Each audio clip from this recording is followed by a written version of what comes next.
श्यामवीर और पूजा के परिवारों में घनिष्ठ संबंध थे। दोनों परिवारों के खेत भी आपस में लगे हुए थे, यहाँ तक कि उनके घरों के बीच बस कुछ खेतों का फासला था। पिछले 2 वर्ष से श्यामवीर के चाचा विजय सिंह के गांव गौरव स्थित खेतों को पूजा के ताऊ बाबू ने बटाई पर ले रखा था। बटाई पर खेत देने की वजह से श्यामवीर का बाबू के घर आना जाना था। पूजा और उसके ताऊ के घर आमने सामने थे। ताऊ के घर पर उसकी पूजा से मुलाकात हो जाती थी। श्यामवीर कद काठी का कसा हुआ जवान था। पूजा उसकी ओर आकर्षित हो गई। वह श्यामवीर को कनखियों से देखा करती थी। यह आभास श्यामवीर को भी था। वह भी मन ही मन पूजा को चाहने लगा था। जब कभी दोनों की नजरें मिलती तो दोनों एक दूसरे को देखकर मुस्कुरा देते थे। धीरे धीरे यह मुलाकात दोस्ती में बदल गई। फिर दोनों कभी कभी खेतों पर भी मिलने लगे।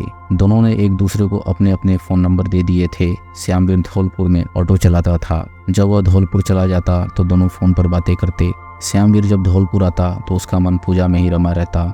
2 साल पहले हुई दोनों की दोस्ती कब प्यार में बदल गई पता ही नहीं चला। श्यामवीर जब भी गांव आता तो जब तक दोनों एक दूसरे को देख नहीं लेते उन्हें चैन नहीं मिलता था। धीरे धीरे उनका प्यार परवान चढ़ने लगा। हालांकि दोनों की जाति अलग अलग थी, इसके बावजूद दोनों ने शादी करने का फैसला कर लिया था। दोनों ही बालिग होने की दहलीज पर थे, इसलिए उन्होंने सोच रखा था कि बालिग होते ही शादी कर लेंगे। श्यामवीर के धौलपुर जाने पर पूजा का किसी काम में मन नहीं लगता था। उसे श्यामवीर के गांव लौटने का बेसब्री से इंतजार रहता था। गांव देहात में प्यार मोहब्बत की बातें ज्यादा दिनों तक छिप नहीं पाती। अगर किसी एक व्यक्ति को ऐसी किसी बात की भनक लग जाती है तो कानाफूसी से बात पूरे मोहल्ले में ही नहीं बल्कि गांव भर में फैल जाती है। पूजा के घर वालों को भी पता चल गया था कि उसका श्यामवीर के साथ चक्कर चल रहा है। लिहाजा माँ और पिता ने पूजा को समझाया कि वह उस लड़के से मिलना बंद कर दे, पर उसके सिर पर तो प्यार का भूत सवार था। समझाने का उस पर कोई असर नहीं हुआ। उधर श्यामवीर के घर वालों ने भी उसे समझाया कि वह पूजा से दूर रहे, लेकिन उस पर भी कोई असर नहीं हुआ। दोनों की मुलाकातों का सिलसिला चलता रहा।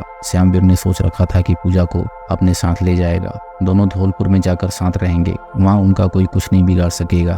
पिता की मृत्यु के बाद परिवार की जिम्मेदारी श्यामवीर पर आ गई थी। इस वजह से वह फिलहाल शादी नहीं करना चाहता था। श्यामवीर और पूजा घटना से कुछ महीने पहले घर से भाग गए थे। बताते हैं कि श्यामवीर पूजा को लेकर धौलपुर चला गया था। घर वालों का सीधा शक उसी पर गया। उन्होंने उसके घर पर डेरा डाल दिया। घर वालों पर दबाव बना तो दोनों वापस लौट आए। तभी से दोनों परिवारों के बीच रंजिश हो गई थी। इस घटना के बाद पूजा पर पहरा कड़ा कर दिया गया था। वह घर में नजरबंद थी। पूजा को गांव में छोड़ने के बाद श्यामवीर धौलपुर चला गया था। वह धौलपुर में ही ऑटो चलाता था। उसने पूजा को एक मोबाइल दे दिया था। पूजा के घर वालों ने उससे वो मोबाइल छीन लिया था, लेकिन किसी दूसरे नंबर से वह दोबारा श्यामवीर के संपर्क में आ गई थी। वह उससे छिपकर बात करने लगी थी। श्यामवीर का परिवार जाति से ठाकुर और पेशे से किसान था। गांव में ठाकुर जाति के लड़के और कुशवाहा जाति की लड़की के प्रेम के बारे में खूब चर्चा थी। गांव के युवा दोनों को लैला मजनू कहते थे। पूजा के धौलपुर से आने के बाद गांव में पंचायत भी हुई थी, जिसमें दोनों के मिलने पर पाबंदी लगा दी गई थी, लेकिन प्रेमी युगल ने पंचायत का फरमान नहीं माना। घर वालों की बंदिशों के बाद भी पूजा छिप छिप कर श्यामवीर से मिलती रहती थी। एक दिन श्यामवीर धौलपुर से गाँव आया हुआ था। उसके छोटे भाई कान्हा ने पुलिस को बताया कि रात को भाई उसके साथ पशुओं के बाड़े के बाहर सो रहा था। रात लगभग 11 बजे उसके मोबाइल पर फोन आया। फोन सुनकर बिस्तर से उठकर चला गया। कान्हा के मुताबिक उसने सोचा कि कोई काम होगा, इसलिए भाई कहीं चला गया होगा, इसलिए वह सो गया। श्यामवीर के गांव में आते ही पूजा के परिजन सतर्क हो गए थे। उन्हें लगता था कि पाबंदी के बाद भी पूजा श्यामवीर से बात करती है। रात 11 बजे पूजा ने श्यामवीर को फोन किया था। योजना के अनुसार दोनों पूजा के घर के पास एक चरी के खेत में मिले। प्रेमियों को देखते ही पूजा उसके सीने से लग गई। उसने श्यामवीर से कहा कि वह उसे अपने साथ ले जाए।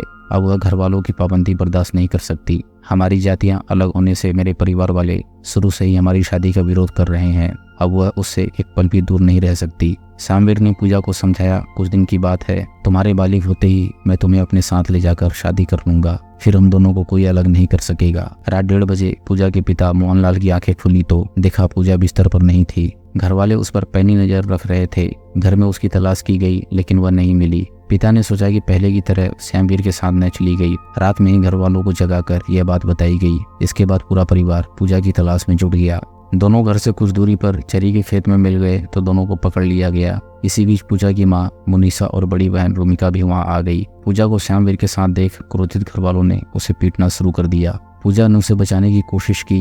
घर वालों के सामने दोनों ने कहा कि हम साथ रहना चाहते हैं, साथ नहीं रहने दिया गया तो जान दे देंगे। यह सुनकर घर वालों का खून खौलने लगा। श्यामवीर को भागने का मौका भी दिया गया, लेकिन वह अकेला जाने को तैयार नहीं था। इसके बाद दोनों की जमकर पिटाई की गई।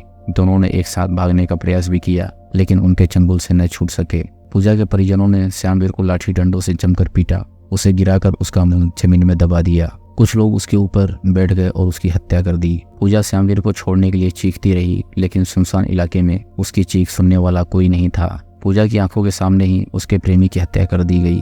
पूजा ने उन्हें हत्या करते देख लिया था। उन्होंने उससे पूछा कि वह क्या चाहती है। इस पर वह चीखने लगी, अब मेरी दुनिया उजड़ गई है, मैं जिंदा नहीं रहना चाहती। दोस्तों, अगर आपको कहानी पसंद आ रही हो तो वीडियो को लाइक करें और चैनल को सब्सक्राइब करें। हम ऐसी मज़ेदार कहानियाँ आपके लिए लाते रहेंगे।